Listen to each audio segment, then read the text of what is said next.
So happiness economics can help us get to these questions, and I'll try to give you some examples of this.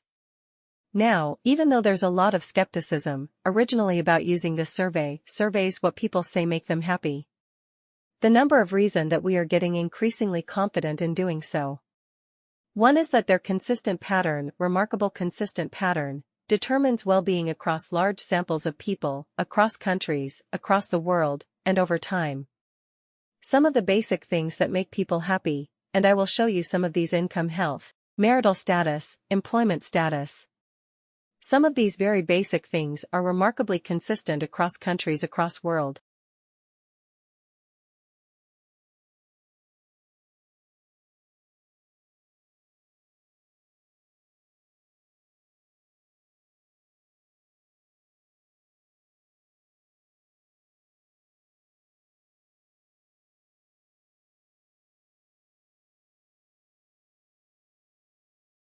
It turns out consumers are incredibly smart. They combine a lifetime of experience with that brand, combined with whatever its designed appeal is, how it makes them feel, performance, and price. And they do all that in a few seconds. So brands are essential to our business, to allow us to deliver the increased consumer value associated with our products. We're not into the generic business of toilet paper. We're into probably about the softest product you're going to want to buy. We're not into a generic soap. We're into the best, stain-removing laundry detergent you're going to buy.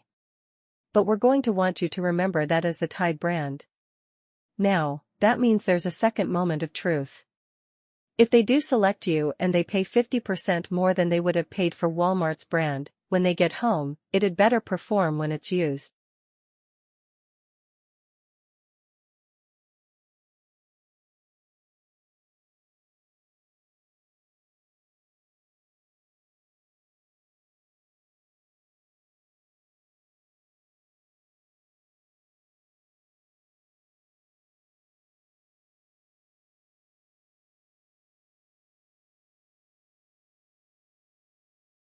And here's where the science starts, folks.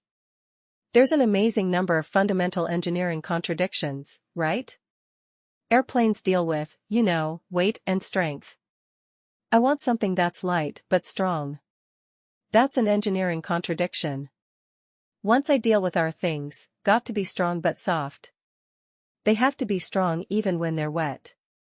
Bright but not tear, liquids, mixtures, not common things, but they can't separate. You don't want to shake before use, before you pour down in your washing machine.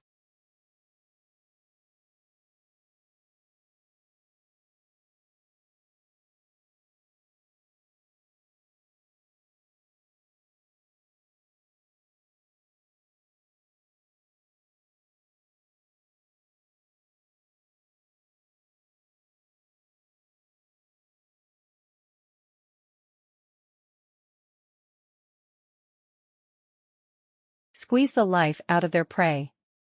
But how does a boa know it's snuffed out a rat? The snake listens for a heartbeat. When it stops, that's the cue to let go. According to a study in the journal Biology Letters, researchers outfitted rat cadavers with artificial beating hearts. They used dead rats to control for other signs of passing, like muscle spasms. Then they warmed up the rats, set the hearts pumping, and dangled them in front of hungry boas. The snakes attacked, and as long as that rat heart kept thumping, the boas kept tightening their coils and applying bursts of pressure, sometimes for more than 20 minutes. But as soon as scientists killed the heartbeat, the boas loosened up.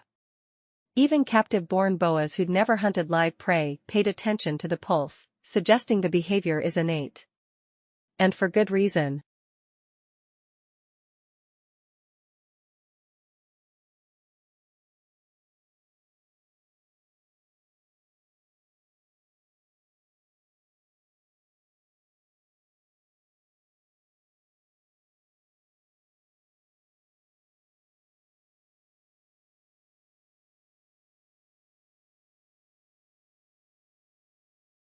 Every year, about 10 million tons of paper winds up in American landfills and incinerators, which is not only wasteful, but adds CO2 to the atmosphere. Recycling helps, But even that material has to be repulsed and paper-sized before you can use it to print out that recipe you'll never make.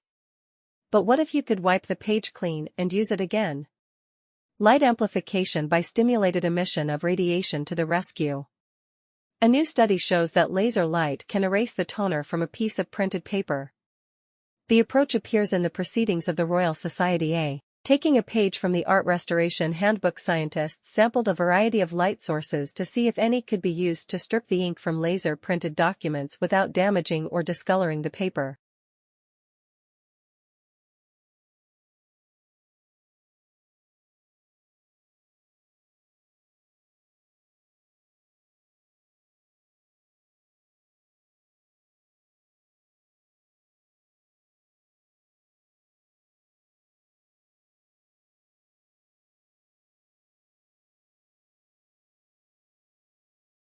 Some interesting facts about the great reptilian fossils recently discovered in Wyoming and Colorado have come to light. The bones found represent reptiles of many sizes, from that of a cat up to 160 feet high. The latter, found at Como, Wyoming, belong to the crocodile order, but the remains give evidence that the animal stood up on its hind legs, like a kangaroo. Another found in Colorado is estimated to have been 100 feet long. A great many remains of the same general class, but belonging to different species, have been collected and sent east, among them from 300 to 400 specimens of the dinosaur, and about 1,000 pterodactyls, have been shipped from Colorado, Wyoming, and Kansas. The wings of one of the latter were from 30 to 40 feet from tip to tip.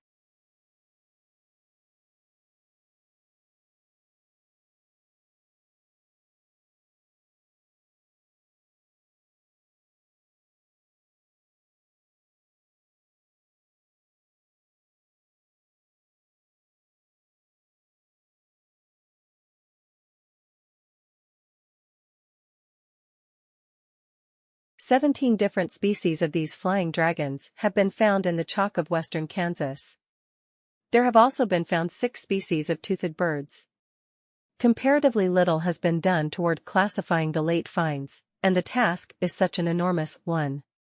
Great importance is attached to them, however, since nothing of the kind had been found in America until a little over a year ago, and great stress had been laid by certain geologists on their absence. Another remarkable feature of the discovery was that the fossils which had been reported as not existing in this country had hardly been brought to light in one locality, before thousands of tons of them were simultaneously discovered in half a dozen different places.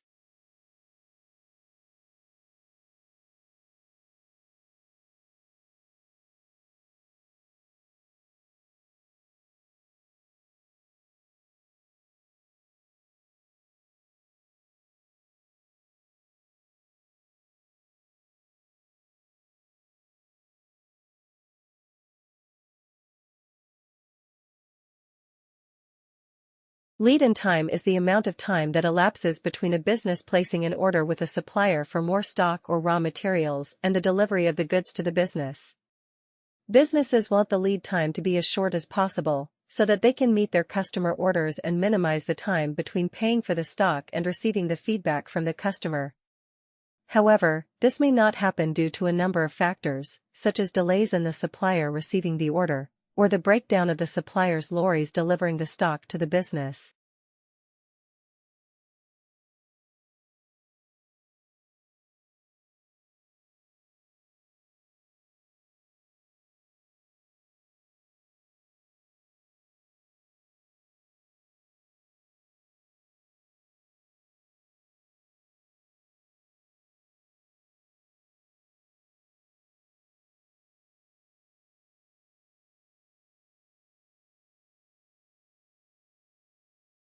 What was interesting and revealing about younger and middle-aged views on old age was how relative these were to the individual's own age.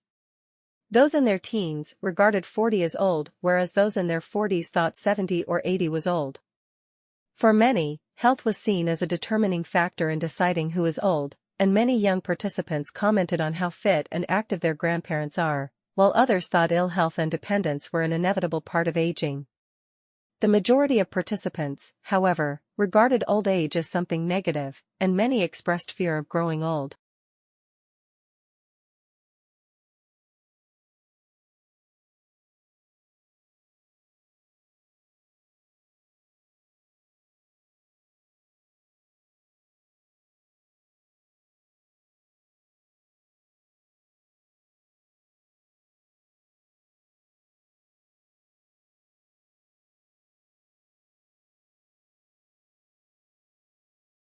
Good evening, ladies and gentlemen.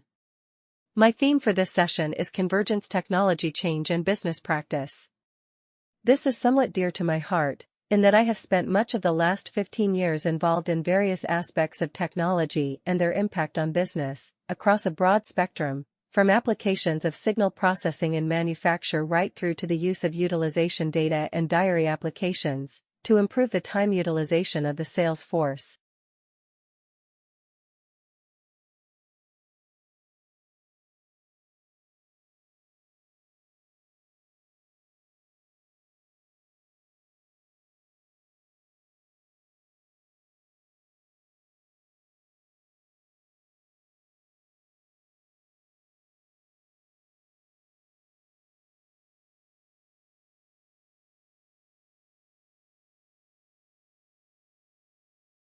So 2 decades later, what's changed? It's now widely recognized that just 20% of health outcomes are tied to medical care, whereas up to 70% are tied to healthy behaviors and what's called the social determinants of health, basically, everything that happens to us for that vast majority of time when we're not in the doctor's office or the hospital. Healthcare executives now routinely remind us that our zip code matters more than our genetic code. And one healthcare publication even recently had the audacity to describe the social determinants of health as the feel-good buzzword of the year.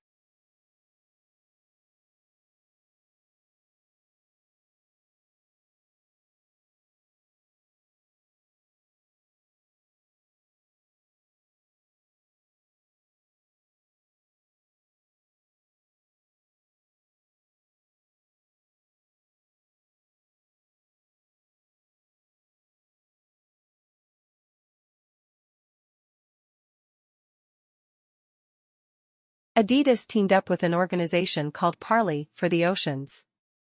Parley goes out and collects plastic waste from the ocean. Adidas uses the plastic waste to make shoes.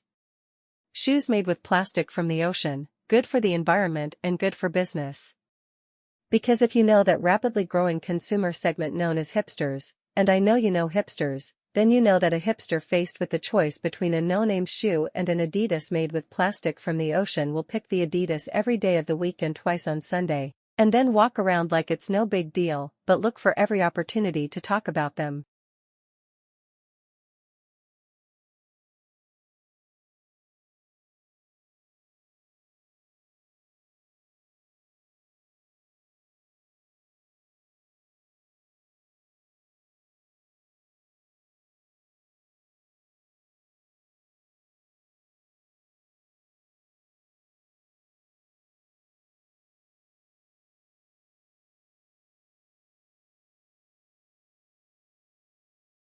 Brad, as I was saying, Professor Mitchell.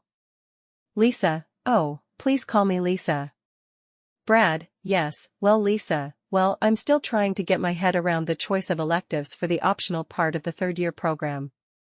I was thinking of taking personal taxation law, and company tax, together with the extra 5 credit point course on goods and services and VAT-type taxes, but I'm a bit concerned that I'm going to pigeonhole myself too early in the course. Lisa, yeah, Brad, as you know there are going to be interviews for summer clerkships coming up and I really don't want to come across as too focused on certain areas that a lot of firms don't even do, have a practice in. Lisa, well, don't forget,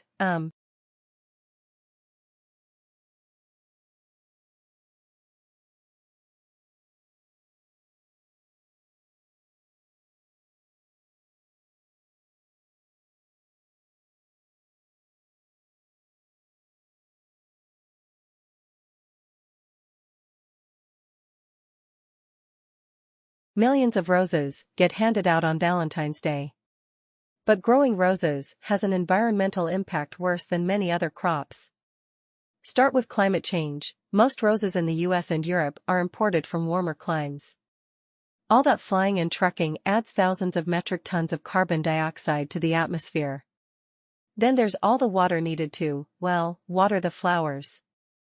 And the runoff fouled by copious quantities of pesticides needed to make the roses look perfect. There's also the wildlife and workers poisoned by all that fumigation. Add to that habitat destruction where floral plantations displace native forest and wetlands. Finally, there's the refrigeration needed to keep those blooms fresh.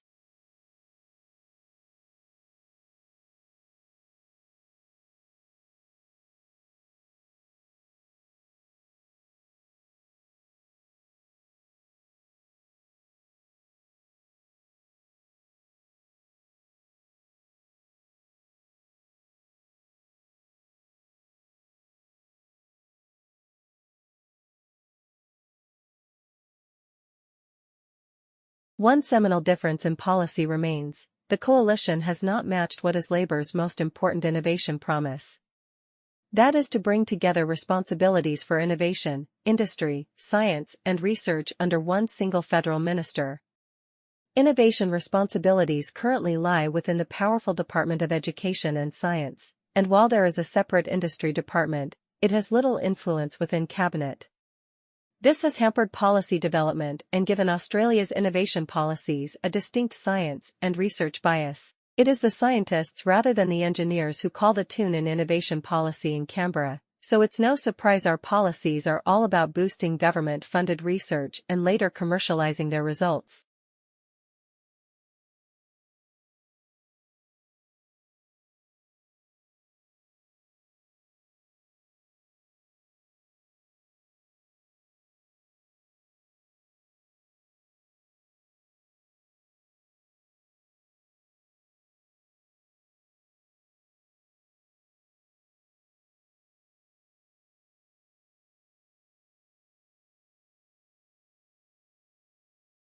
We've decided to adopt, just as a loose theme for the course, a biological theme so that you can see the connections between chemistry and biology and the things you might consider doing in the future. We want you to think about the molecules that are relevant to your body, the processes that occur in your body, the chemistry that's going on, and how energy plays a role. And we've divided the course into 4 sections, and after each section there will be a midterm. The first one is about matter.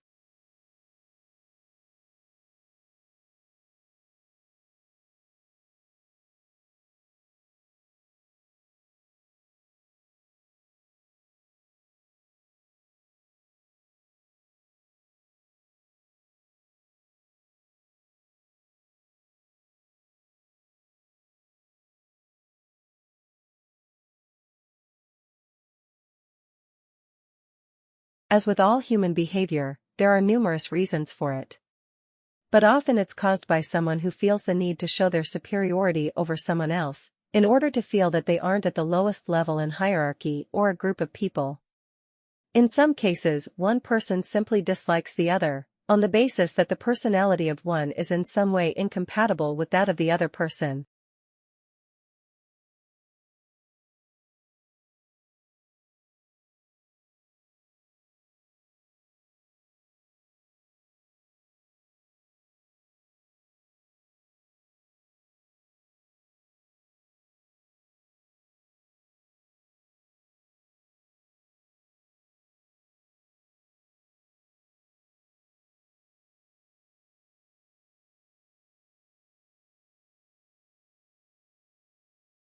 So, palm oil is the most widely produced oil crop currently. It's used in a wide range of industries, including food for biofuels and in soaps and shampoo.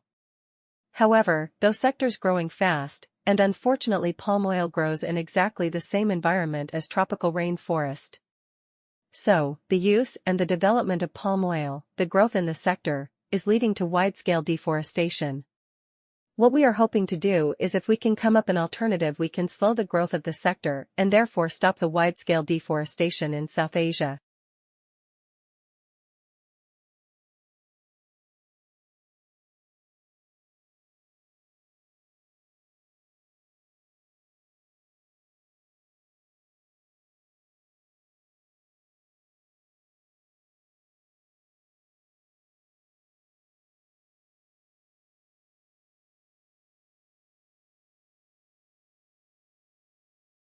The earlier chocolate was quite unpalatable.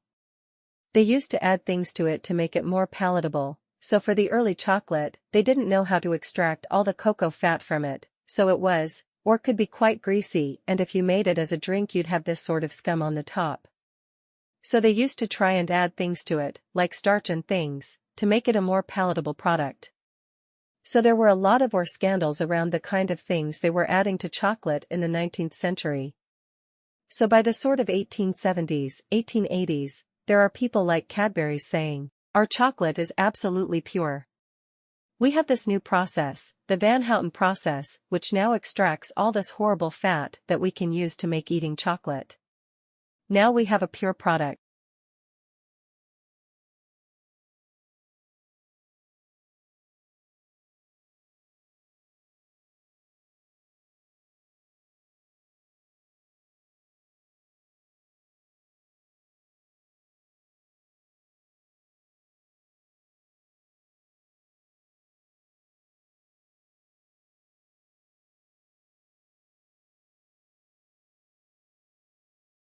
For all his fame and celebration, William Shakespeare remains a mysterious figure with regards to personal history. There are just two primary sources for information on the bard, his works, and various legal and church documents that have survived from Elizabethan times. Naturally, there are many gaps in this body of information, which tells us little about Shakespeare, the man. Higher interest rates have knocked investors' confidence in putting their money into property, evidence suggests. The insurance company Standard Life says that the rate rises since last summer have led more people to question the wisdom of property investment.